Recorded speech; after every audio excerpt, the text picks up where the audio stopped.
Reverend Song Bong-chul, he gave a very concise sermon.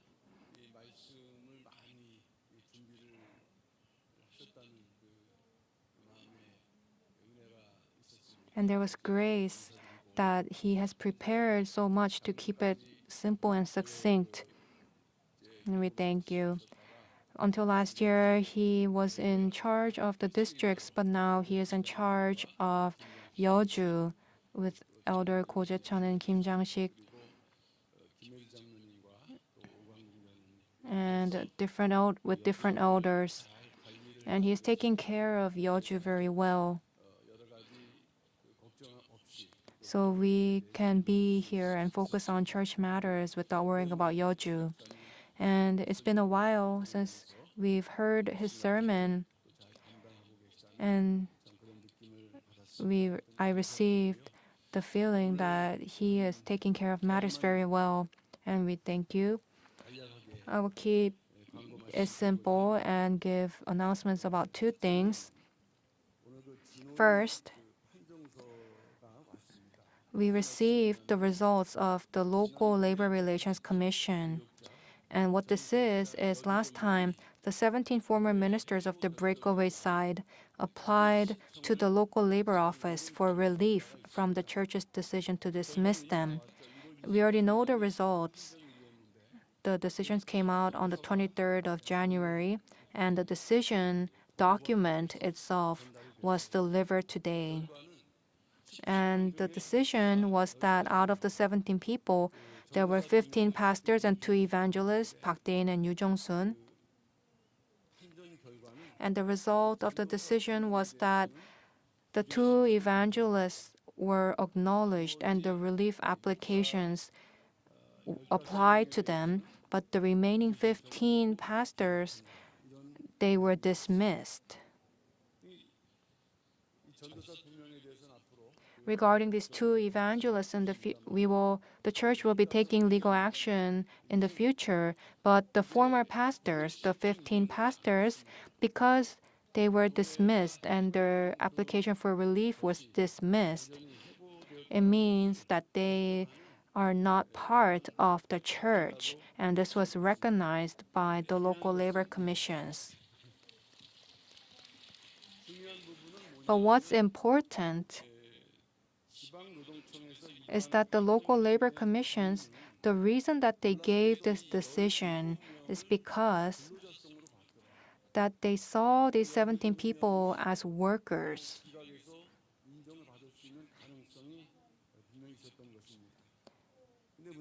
They could have been recognized and accepted for relief, but the 15 pastors were dismissed because they had already been dismissed from their positions by the Seoul South Presbytery.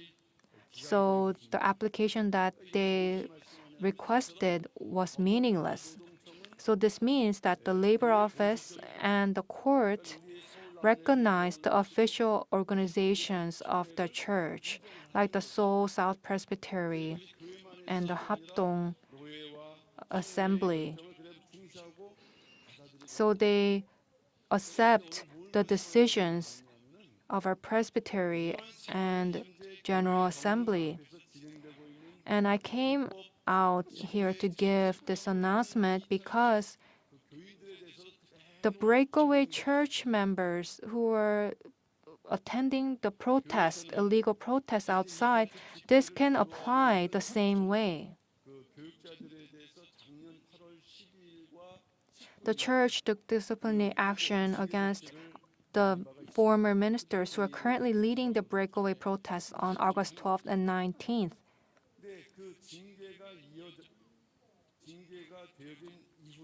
After the church took disciplinary action and they were dismissed from the church, these people are acting as pastors and evangelists even though they are not. So that itself makes this illegal. And with these continued illegal protests, the Hapdong General Assembly said that anybody under the churches of the General Assembly and the saints that belong to them who participate in such illegal assemblies, this was to be banned. So the church sent a message on January 10th that asking those people not to participate in the illegal protests,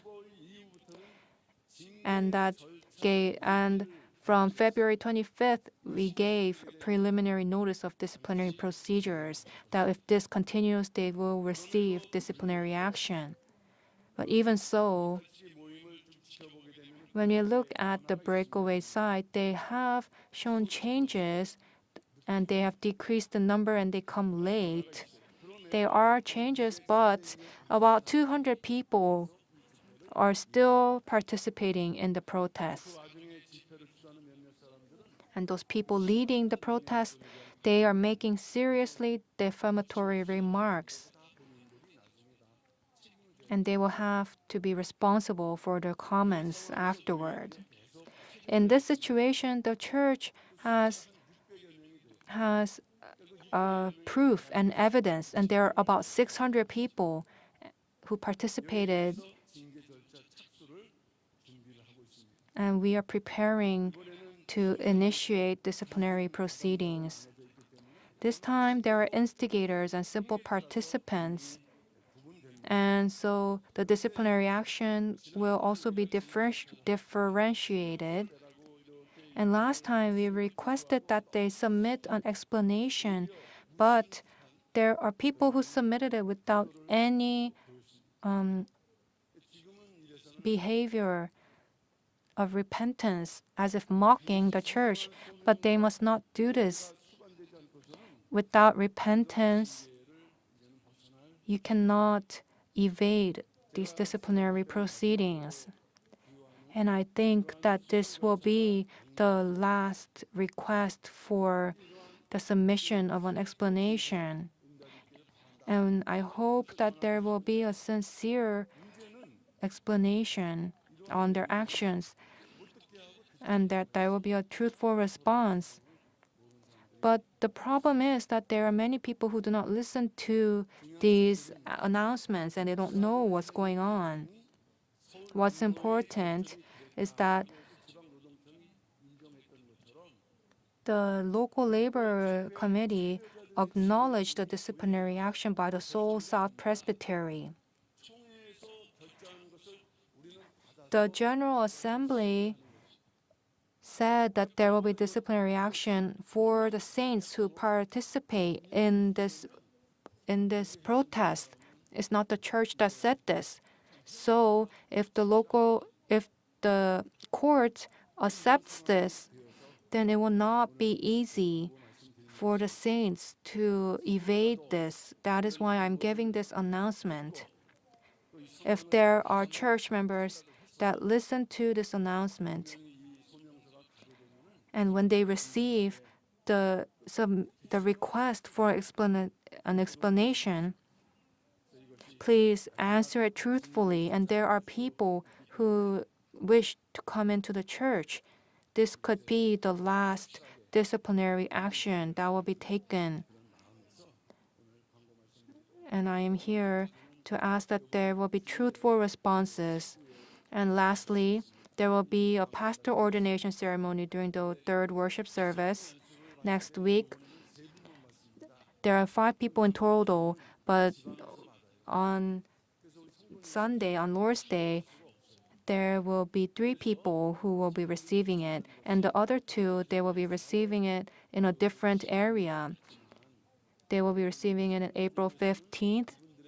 But if there are saints who want to give them gifts and show their appreciation, and there are many people that requested, there will be booths for all 5 of these ordination pastors who will be ordinated.